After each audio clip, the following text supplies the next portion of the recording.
વિદ્યાર્થી મિત્રો, ધોરણ 12ના ફિઝિક્સના વિડિયો લેક્ચરમાં આપ સૌનું હાર્દિક સ્વાગત છે. તો લાસ્ટ વિડિયો લેક્ચરની અંદર જેમ મેં કીધું હતું કે ભાઈ આપણે હવે ચેપ્ટર નંબર 11ના દાખલાઓ જોશું. તો લાસ્ટ લેક્ચરની અંદર મેં તમને એક સૂત્રોનું લિસ્ટ આપ્યું હતું. તો એ સૂત્રોનું લિસ્ટ લઈ લેજો, કારણ કે સૌથી વધારે જે વિદ્યાર્થીઓને તકલીફ પડતી હોય છે તો એ છે દાખલાઓમાં. પણ એક સમજવા જેવી વસ્તુ છે કે જ્યાં તાળું હોય ને ત્યાં જ ચાવી હોય, એટલે કે તાળાની સાથે સાથે એની ચાવી પણ ભેગી હોય. તો દાખલો જ્યારે આપણે ફિઝિક્સનો વાંચીએ છીએ બરાબર, અને એને એકદમ કેરફુલી વાંચો તો તમને ખબર પડી જશે કે જે ડેટા તમને દાખલામાં આપ્યો છે એ ડેટા જો તમને એક્ઝેક્ટલી ખબર પડી જાય તો તમે આરામથી એને સોલ્વ કરી શકો. અને એના માટે જરૂરી છે તો કે ભાઈ થિયરી તમને ખબર હોવી જોઈએ કે ભાઈ ફ્રીક્વન્સીને કેનાથી દર્શાવાય, જે સ્ટોપિંગ પોટેન્શિયલ છે એને કઈ રીતે દર્શાવાય બરાબર. તો એના માટે તમારે થિયરી કરવી બહુ જરૂરી છે. એટલા માટે જ્યારે પણ દાખલાઓ ચાલુ કરીએ એ પહેલાં તમે એક વખત થિયરીને બહુ સરસ રીતે વાંચીને તૈયાર કરી લેજો અને ત્યારબાદ દાખલાઓ ચાલુ કરજો. અને એટલા માટે જ મેં તમને કીધું કે ભાઈ સૂત્રોનું જે લિસ્ટ છે એ તમારી પાસે રાખજો, જેથી કરીને તમને ખબર પડે કે કયા પદોને આપણે કઈ રીતે દર્શાવવાનું છે અને કયા દાખલામાં કયા સૂત્રનો ઉપયોગ કરવાનો છે. ઓકે મિત્રો, તો આજનો વિડિયો લેક્ચર સ્ટાર્ટ કરીએ. હેલો વિદ્યાર્થી મિત્રો, ધોરણ 12ના ફિઝિક્સના વિડિયો લેક્ચરમાં આપ સૌનું હાર્દિક સ્વાગત છે. તો લાસ્ટ વિડિયો લેક્ચરની અંદર આપણે વાત કરી હતી કે હવે આપણે ચેપ્ટર નંબર 11 જે છે એના આપણે દાખલા જોવાના છે, અને આજે આપણે એના ઉદાહરણના દાખલા સ્ટડી કરશું. મિત્રો, બેઝિકલી વિદ્યાર્થીઓને જે મોસ્ટ ઇમ્પોર્ટન્ટ જે મેઇન પ્રોબ્લેમ હોય છે એ દાખલાઓનો હોય છે કે ભાઈ ફિઝિક્સના દાખલાઓ જે છે એ સોલ્વ નથી થતા અથવા તો આવડતા નથી. બટ એની પાછળનું એક રીઝન એ છે કે આપણી જે થિયરી છે એ પહેલાં પરફેક્ટ હોવી જોઈએ. જો તમને થિયરી ખબર છે, થિયરીનો કન્સેપ્ટ ખબર છે, તો તમને ખ્યાલ આવી જશે કે કઈ રીતે દાખલાઓ સોલ્વ કરવા. અને એકદમ ઇઝી જ હોય છે. તમે બહુ ધ્યાનપૂર્વક અગર જો પ્રશ્નને વાંચો એટલે તમને આપમેળે જે છે એનો આન્સર આવડી જ જાય, જો તમારી થિયરી પરફેક્ટ હોય તો. તો આજે આપણે ઉદાહરણના જે દાખલા છે ચેપ્ટર નંબર 11ના, તો એ દાખલાઓ સોલ્વ કરશું. તો સૌથી પહેલાં આવે છે ઉદાહરણ નંબર 11.1. ઓકે, તો સૌથી પહેલાં આપણે ક્વેશ્ચનને રીડ કરીએ બહુ કેરફુલી કે ભાઈ લેઝર વડે 6.0 × 1014 હર્ટ્ઝ આવૃત્તિનો એક રંગી પ્રકાશ ઉત્પન્ન થાય છે. હવે ઉત્સર્જાયેલ પાવર જે છે એની કિંમત છે 2.0 × 10 - 3 વોટ છે. તો આપણે શોધવાનું શું છે? તો પ્રકાશની કિરણાવલીમાં રહેલા ફોટોનની ઉર્જા કેટલી હશે, સાથે સાથે ઉર્જા સ્ત્રોત દ્વારા સરેરાશ રીતે 1 સેકન્ડ દીઠ કેટલા ફોટોન ઉત્સર્જાતા હશે. હવે સૌથી પહેલાં જ્યારે પણ તમે ક્વેશ્ચન જોવો છો તો પહેલાં ક્વેશ્ચનના ડેટા જે છે એ કલેક્ટ કરી લેવાના. તો આપણે બેઝિકલી 2 કોલમ જે છે એ જનરેટ કરશું. પહેલાં છે એ ગિવન ડેટા જોશું, જે આપણને ક્વેશ્ચનની અંદર જે ડેટા આપેલો છે એ બરાબર, અને જે શોધવાનું છે એ દેટ ઇઝ ફાઇન. ઓકે, આનાથી શું થશે કે તમારો જે ક્વેશ્ચન છે એ એલેબરેટ થઈ જશે. એલેબરેટ મતલબ કે એને તમે કહી કે ભાઈ વિઘટન તમે એનું કરી નાખશો, એટલે તમને ખ્યાલ આવી જશે કે ભાઈ હકીકતના આપણે શું ગોતવાનું છે અને શું ડેટા આપણને આપ્યો છે. તો સૌથી પહેલાં જો લેઝર વડે 6.0 × 1014 હર્ટ્ઝ, આ એકમ ખાસ જોજો કે ભાઈ હર્ટ્ઝ એટલે કે આવૃત્તિ. તો આવૃત્તિ આપણને આપેલી છે. તો સૌથી પહેલાં ગિવન ડેટામાં આપણે આવૃત્તિ લખી નાખીએ. આવૃત્તિને આપણે સ્મોલ f દ્વારા દર્શાવીએ છીએ. નવા સિલેબસ પ્રમાણે વી જેવો સિમ્બોલ પણ યુઝ થાય છે, બટ આપણે બેઝિકલી f છે એ યુઝ કરી શકીએ. તો એ ડેટા જે છે આપણને કેટલો આપ્યો છે તો કે 6.0 × 1014 હર્ટ્ઝ. ઓકે, ત્યારબાદ આપણને શું કીધું છે કે ભાઈ તેમાંથી ઉત્સર્જાયેલ પાવર આપેલો છે. તો પાવરને આપણે કેપિટલ P દ્વારા દર્શાવીએ. તો કેપિટલ P બરાબર 2.0 × 10 - 3 વોટ. ઓકે, અને આપણે જૂલ પર સેકન્ડ પણ લખી શકીએ, કારણ કે પાવરનો એકમ આપણને ખબર છે, પાવરનું સૂત્ર કાર્યના છેદમાં સમય, તો એ પ્રમાણે આપણે એનો એકમ લખી શકીએ.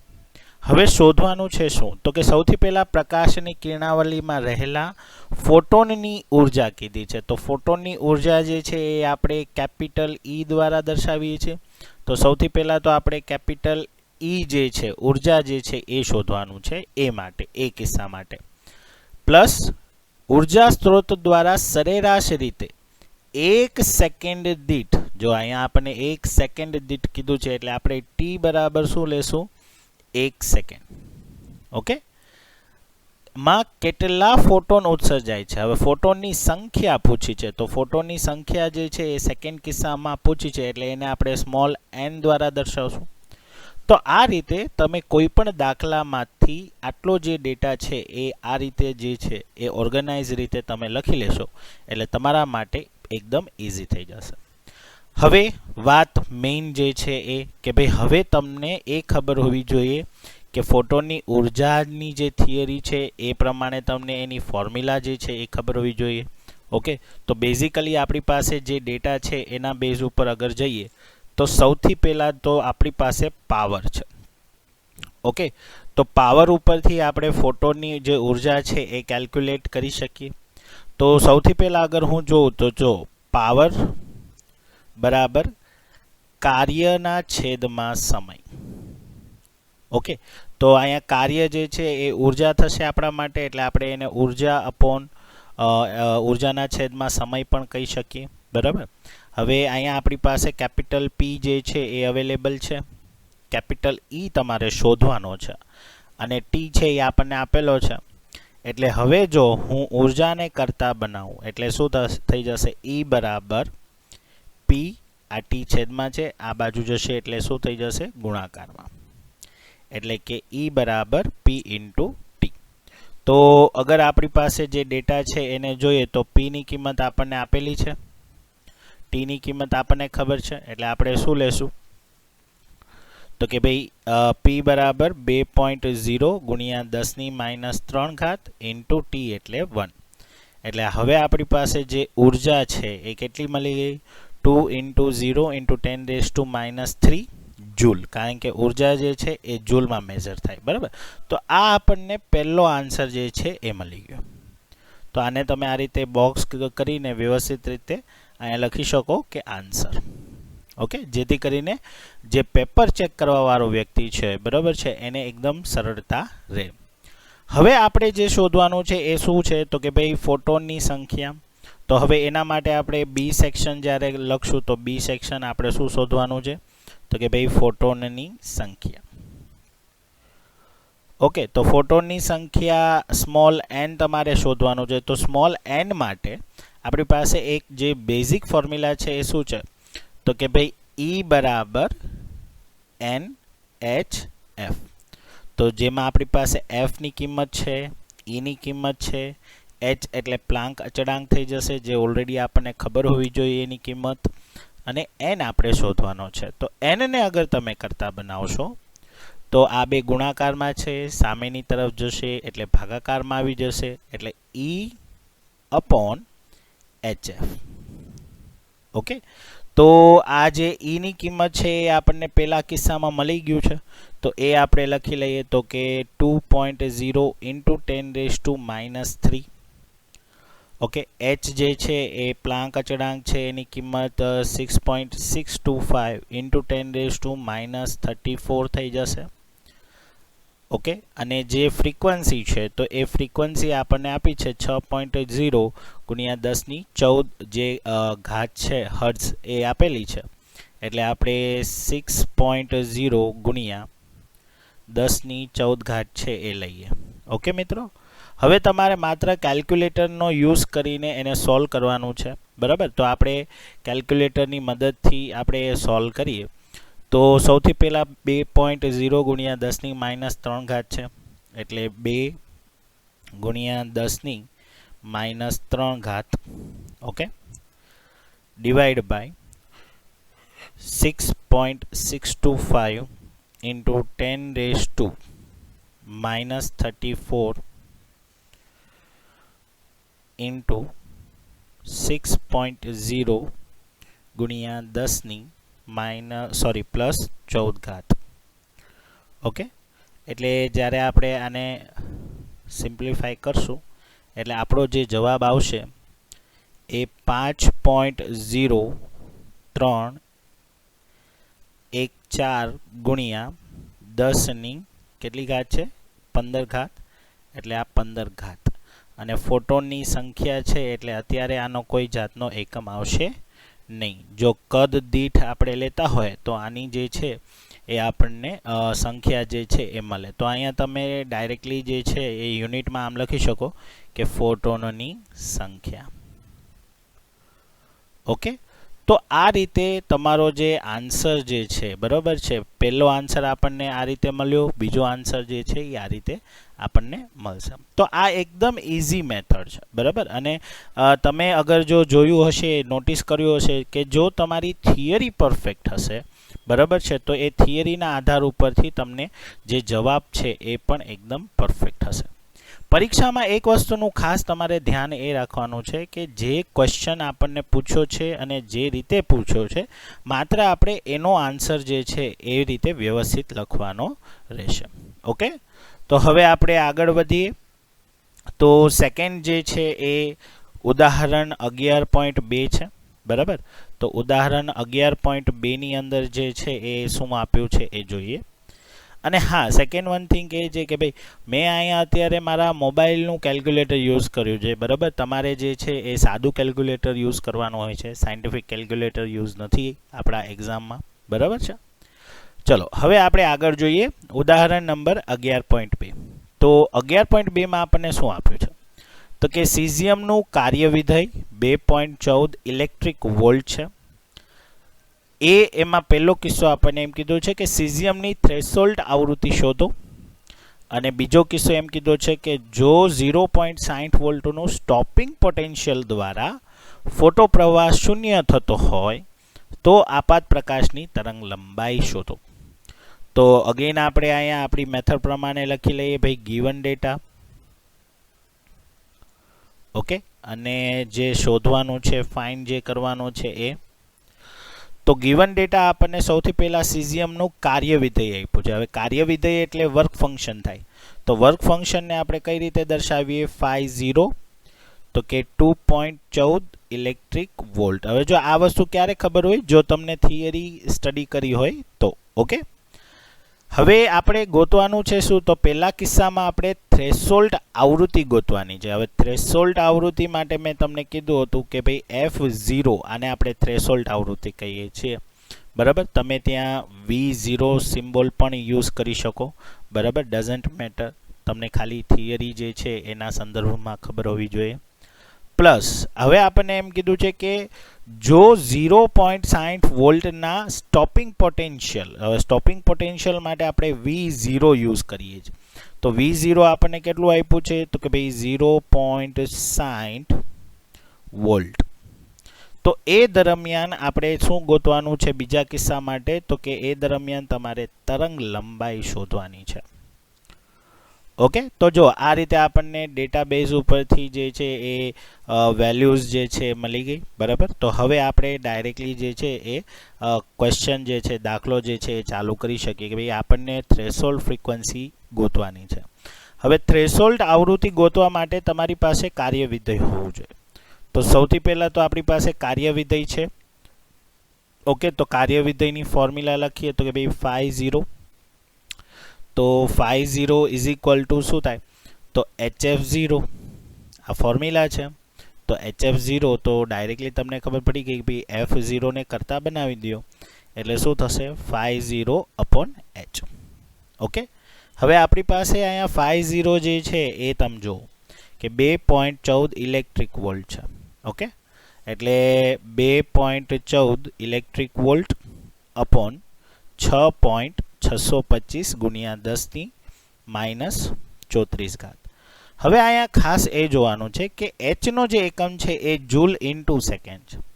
જ્યારે આપણને φ0 ની કિંમત જે છે ઇલેક્ટ્રિક વોલ્ટમાં મળે છે તો ઇલેક્ટ્રિક વોલ્ટને આપણે અહીંયા જૂલમાં કન્વર્ટ કરવા માટે 1.6 ઇન્ટુ 10⁻⁻19 જે વેલ્યુ છે એની સાથે મલ્ટિપલ કરવું પડે. કેમ આવું કર્યું? તો જો વિચારો, આ 2.14 ઇલેક્ટ્રિક વોલ્ટ છે. આ ઇલેક્ટ્રિક વોલ્ટ આ ચાર્જની વેલ્યુ છે, તમને ખબર હશે. તો ચાર્જની વેલ્યુ આપણે અહીંયા મૂકીએ એટલે 1.6 ઇન્ટુ 10⁻⁻19 કુલમ થઈ જશે, ઇન્ટુ વી, તો આ બી વોલ્ટમાં થઈ ગયો, બરાબર. એટલે નીચે જ્યારે તમે આ જે કિંમત છે એ જે પ્લાન્ક અચળાંક છે એનો જૂલ ઇન્ટુ સેકન્ડ છે. એટલે આખું જે તમને વેલ્યુ મળશે એ એસઆઈ યુનિટમાં મળશે, બરાબર. તો એ પ્રમાણે તમને ડાયરેક્ટલી ફ્રીક્વન્સી જે છે એ હર્ટ્ઝમાં મળશે. ઓકે, તો આ બાબતનું પણ તમારે દાખલા દરમિયાન ધ્યાન રાખવાનું છે કે ભાઈ આખો દાખલો જે છે એ એસઆઈ યુનિટમાં હોવો જોઈએ. ઓકે, તો હવે અહીંયા આપણે આગળ વધીએ એટલે શું થશે કે ભાઈ 2.14 એટલે 2.14 ગુણ્યા 1.6, ઓકે, ગુણ્યા 10⁻⁻19, okay, divide by 6.625 into 10⁻34. Okay, તો એનો જે આન્સર આવે છે એ આવે છે 5.1683 ઇન્ટુ 10⁻14 હર્ટ્ઝ. તો આ રીતે આપણને સૌથી પહેલાં જે છે એ પહેલા કિસ્સા માટે જે આપણને આવૃત્તિ જોઈએ છે તો એ આવૃત્તિ જે છે એ આપણને મળી જાય છે. ક્લિયર મિત્રો? હવે એ જ રીતે બીજા કિસ્સા માટે આપણે જ્યારે વાત કરીએ તો બીજા કિસ્સામાં આપણે જે છે એ તરંગ લંબાઈ શોધવાની છે. હવે તરંગ લંબાઈ જે છે એના માટે આપણને જે ડેટા આપેલો છે એ આપણને એમ કીધું છે કે ભાઈ તમારી પાસે સ્ટોપિંગ પોટેન્શિયલ છે. ઓકે, હવે આપણી પાસે વર્ક ફંક્શન પણ છે. તો આ વર્ક ફંક્શનનો ડેટા આપણે આમાં પણ યુઝ કરી શકીએ.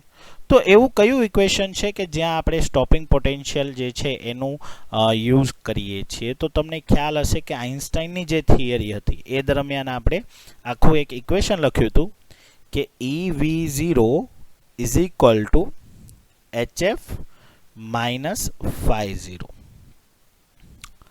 ઓકે, તો અગર હું અહીંયા એફ જે છે એને હું સી બાય લેમ્બડામાં કન્વર્ટ કરું તો મને અહીંયાથી ડાયરેક્ટલી શું મળી જશે? લેમ્બડા મળી જશે.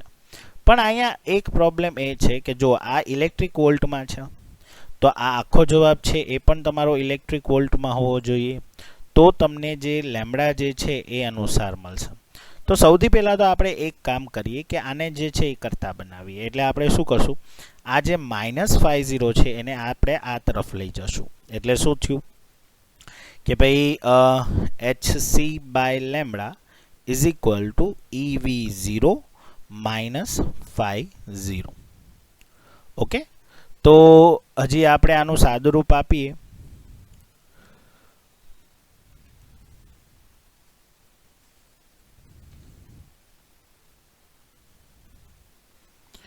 તો આપણી પાસે જે ફોર્મ્યુલા છે એના અનુસાર આપણે અગર કિંમત જે છે એ લખીએ એટલે HC by lambda is equal to, હવે તમે જો કે ભાઈ EV0, તો EV0 તો V0ની કિંમત આપણને ખબર છે, બરાબર. તો EV0 એટલે અહીંયા આપણે EV0 એટલે 0.60 સ્ટોપિંગ પોટેન્શિયલ આપણને આપેલું છે, માઇનસ 2.14 ઇલેક્ટ્રિક વોલ્ટ. ઓકે, તો અહીંયા ઇલેક્ટ્રિક વોલ્ટમાં જ છે આન્સર. આ પણ ઇલેક્ટ્રિક વોલ્ટ થઈ ગયો, આ વોલ્ટેજ છે, આ ઇલેક્ટ્રિકનો ચાર્જ E છે, બરાબર. એટલે હું આમાંથી E ને શું કરી શકું? કોમન કરી શકું. તો અગર હું અહીંયા HC બાય લેમ્બડા E ને કોમન કરી દઉં છું તો અંદર શું રહેશે? 0.60 માઇનસ 2.14. ઓકે, સોરી, એટલે આની અંદર EV0 આ માઇનસ છે એ આ તરફ જશે એટલે અહીંયા પ્લસ થઈ જશે. એટલે આ પ્લસ થઈ ગયો એટલે અહીંયા બી આપણને પ્લસ આવશે. ઓકે, એટલે થોડુંક એ મિસ્ટેક થઈ ગઈ, સોરી. એટલે આ રીતે 2.14 પ્લસ 0.16. ઓકે, તો હવે આમાંથી મારે લેમડા જોઈએ છે, તો હું લેમડાને કરતાં કઈ રીતે બનાવીશ? આખો પદ આ બાજુ લઈ લ્યો, આખો પદ આ બાજુ જવા દો. ઓકે, તો lambda is equal two HC upon E 0.60 plus 2.14. Okay, તો આગળ આપણે વેલ્યુ પુટ કરીએ તો 6.625 ઇન્ટુ 10⁻⁻34 ઇન્ટુ 3 ઇન્ટુ 10⁸ આ છે પ્રકાશનો વેગ છે શૂન્યાવકાશમાં, જે C દર્શાવે, બરાબર. અને E એટલે 1.6 ઇન્ટુ 10⁻⁻19 અને 2.14 પ્લસ 0.60, બરાબર. એટલે અગર આપણે એનું એડિશન કરીને જોઈએ એટલે 2.14 પ્લસ 0.60. ઓકે, એટલે 2.74 થઈ જશે. ઓકે, હવે આનું સિમ્પ્લિફાઈ કરીએ તો 6.625 ઇન્ટુ 10⁻⁻34 ગુણ્યા 3 ગુણ્યા 10⁸. Okay, divide by 1.6 into 10⁻⁻19. Okay, into 2.74. Okay, એટલે આપણી પાસે જે છે આ ટર્મમાં વેલ્યુ આવશે કે 4.5335 ગુણ્યા 10⁻⁷. ઓકે, અને આખે આખું જે છે એ તરંગ લંબાઈ છે એટલે એનો યુનિટ થઈ જશે મીટર. ઓકે, તો આ રીતે જે આન્સર જે છે, બરાબર છે, બને ત્યાં સુધી પોઈન્ટ પછીના 4 ડિજિટ લેવા, જેથી તમારા ટેક્સ્ટબુકનો જે આન્સર છે એની સાથે મેચ થાય. કદાચ ટેક્સ્ટબુકમાં નેનોમીટરના ફોર્મમાં આપેલું હોય તો પણ તમારે અહીંયા જે ઘાત છે એને તમે બેલેન્સ કરીને નેનોમીટરની અંદર આન્સર લઈ શકો, બટ આ આન્સર પણ તમારો વેલિડ જ ગણાશે. ઓકે મિત્રો, તો આ રીતે જે ઉદાહરણ 11.2 છે એ પણ એકદમ ઇઝી વેમાં આપણે કેલ્ક્યુલેશન કરી શકીએ. અગર તમે ધ્યાનપૂર્વક જોશો તો તમને ખ્યાલ આવી ગયો હશે કે શરૂઆતનો જે ડેટા કલેક્શન છે એ અને જે ત્યારબાદ આપણે સિમ્પ્લિફાઈ કરીએ એ, તો અથવા તો જે સૂત્ર મૂકીએ એ, ત્યાં સુધી જ આપણે ફિઝિક્સનો યુઝ કરીએ છીએ. ત્યારબાદ ફિઝિક્સનો યુઝ છે જ નહીં, આપણે માત્ર ને માત્ર મેથ્સ જ કેલ્ક્યુલેશન જે છે એ કરીએ છીએ. ઓકે, ચલો હવે આપણે ઉદાહરણ નંબર 11.3 જોઈએ. ઓકે, તો જો દ્રશ્ય પ્રકાશ વિસ્તારમાં જાંબલી રંગની તરંગ લંબાઈ 390 નેનોમીટર છે, પીળા અને લીલા રંગના પ્રકાશની તરંગ લંબાઈ લગભગ 550 નેનોમીટર છે, અને લાલ રંગ માટે જે તરંગ લંબાઈ છે એ 760 નેનોમીટર છે. તો આપણે ગોતવાનું છે શું? તો સૌથી પહેલાં દ્રશ્ય પ્રકાશ વિસ્તારમાં જાંબલી છેડે, પીળા અને લીલા રંગના છેડે અને લાલ રંગના છેડે ફોટોનની ઉર્જા પણ કેમાં ગોતવાની છે? ઇલેક્ટ્રિક વોલ્ટમાં. ઓકે, ત્યારબાદ આપણે કોષ્ટક 11.1 લેવાનું છે, જે આપણને બુકની અંદર આપેલું છે, અને એમાં આપણે જે વિધેય છે, બરાબર, કાર્ય વિધેય, એની સાથે આપણે જે પહેલો જે ડેટા છે એને સરખાવીને આપણે કહેવાનું છે કે એ સપાટી જે છે એ આ બધા રંગને સેન્સ કરી શકે કે નહીં.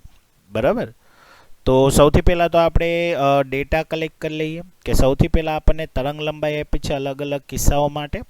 તો ગિવન ડેટા જોઈએ.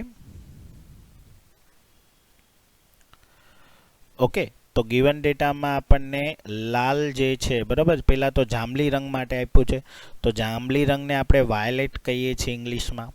તો એના માટે હું તરંગ લંબાઈ એટલે લેમ્બડા અને વાયોલેટ માટે વી આપું છું. તો 390 નેનોમીટર છે, નેનો એટલે 10⁻⁹ થશે મીટર. ત્યારબાદ પીળા અને એટલે યલો અને લીલા એટલે કે ગ્રીન, આ બંને માટે આપણને કેટલું આપ્યું છે કે ભાઈ 550 નેનોમીટર. ત્યારબાદ લાલ એટલે કે રેડ માટે આપણે શું લઈએ છીએ તરંગ લંબાઈ? તો તો રેડ માટે આપણને 760 નેનોમીટર જે છે એ આપેલું છે. ઓકે, તો આ રીતે અગર ડેટા કલેક્ટ કરીએ તો આપણને આટલા ડેટા છે એ મળશે. તો સામે તમારે શોધવાનું છે શું? તો પહેલા કિસ્સાની અંદર આપણે બધા માટે શું ગોતવાની છે? ફોટોનની ઉર્જા. તો EV ગોતવાનું છે, પછી E યલો, ગ્રીન અને રેડ, આ બધા માટે આપણે ઉર્જા ગોતવાની છે, બરાબર. પણ કેમાં? ઇલેક્ટ્રિક વોલ્ટમાં, બરાબર. યુનિટ એનો અલગ છે, કારણ કે જનરલી આપણે ઉર્જા જે છે એ જૂલમાં ગોતીએ છીએ, પણ અહીંયા આપણે ઇલેક્ટ્રિક વોલ્ટમાં ગોતવાનું છે. ઓકે, અને ત્યારબાદ બધા માટે આપણે કહેવાનું છે કે વર્ક ફંક્શન સાથે સરખાવીને, જે કોષ્ટક છે 11.1 ટેક્સ્ટ બુકનું, એની સાથે સરખાવીને આપણે કહેવાનું છે કે ભાઈ કયા કયા રંગો જે છે એ કયા કયા કાર્ય ફંક્શનમાં કામ કરશે. તો સૌથી પહેલાં તો આપણે એ જોઈએ કે ભાઈ જે ફર્સ્ટ કિસ્સો છે, બરાબર છે, કે ભાઈ ફોટોનની ઉર્જા. તો ફોટોનની ઉર્જા જે છે એ આપણે ગોતવાની છે, બરાબર. તો ફોટોનની ઉર્જા જે છે એ આપણે E દ્વારા દર્શાવશું.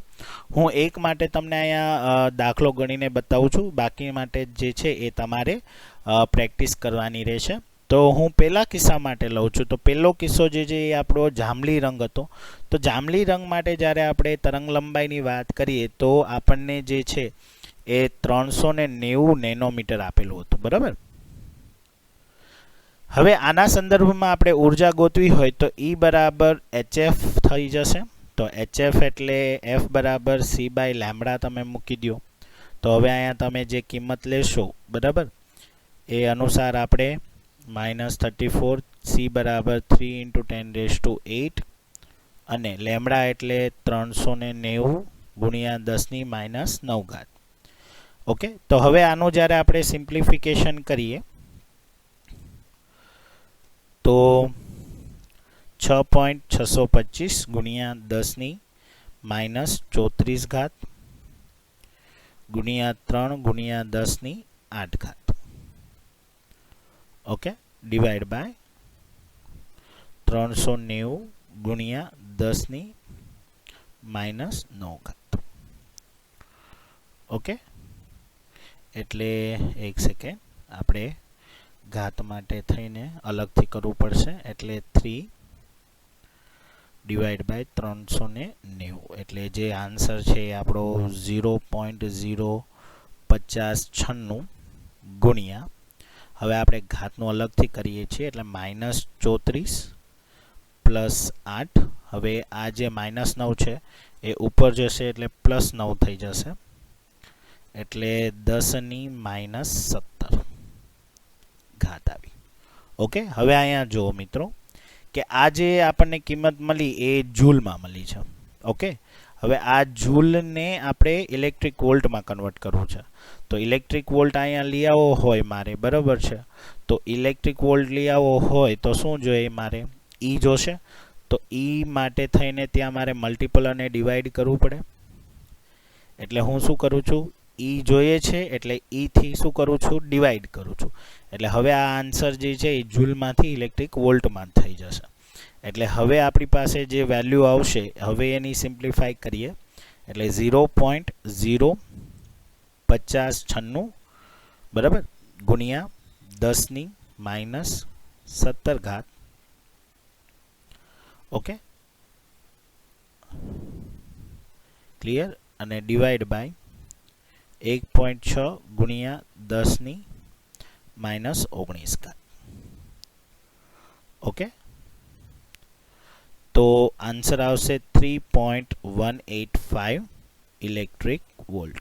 તો આ રીતે તમારે બધા જે છે એ ઉર્જાની કિંમત જે છે એ આ રીતે તમારે કરવાનું. એકદમ સિમ્પલ છે. સિમ્પ્લિફાઈ કરતી વખતે ખાલી એ ધ્યાન રાખવાનું કે જૂલ હોય અને ઇલેક્ટ્રિક વોલ્ટમાં પૂછ્યો હોય તો 1.6 × 10⁻19 વડે ડિવાઈડ કરવાનો જે આન્સર હોય એને, બરાબર.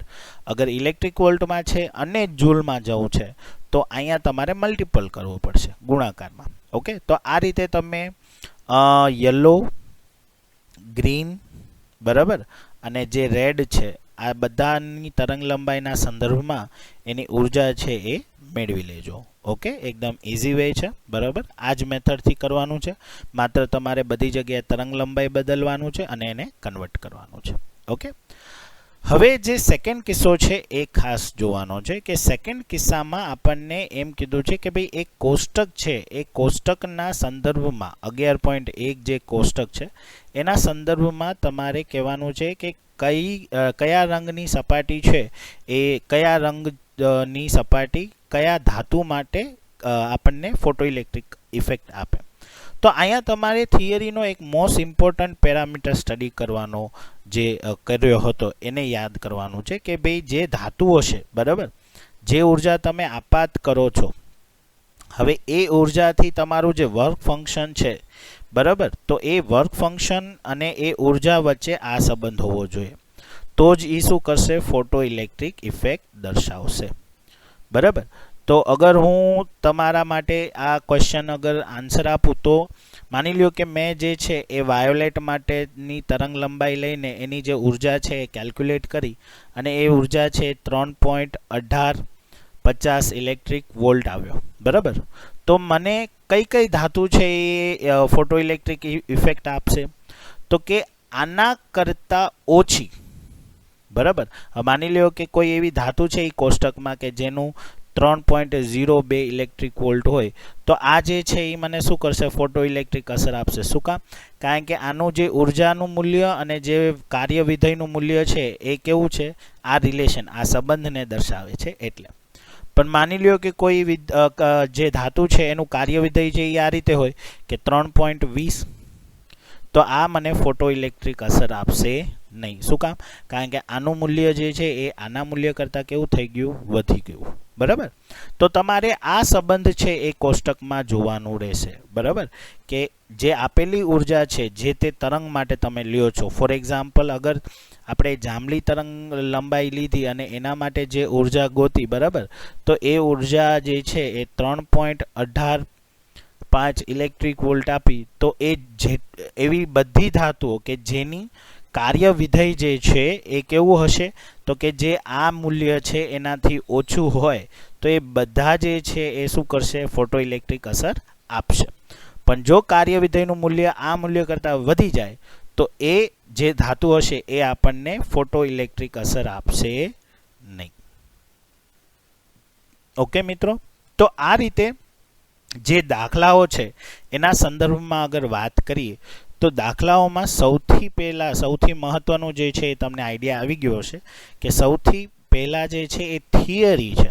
જો થિયરી તમને આવડશે તો તમને દાખલા આવડશે. ઓકે, હોપફુલી જો આજના જે દાખલાઓ છે એ તમને સમજાઈ ગયા હશે, બરાબર. કદાચ કોઈ જગ્યાએ તમને ડાઉટ જનરેટ થાય તો તમે મને કમેન્ટમાં લખી શકો છો. ઓકે, થેન્ક યુ મિત્રો.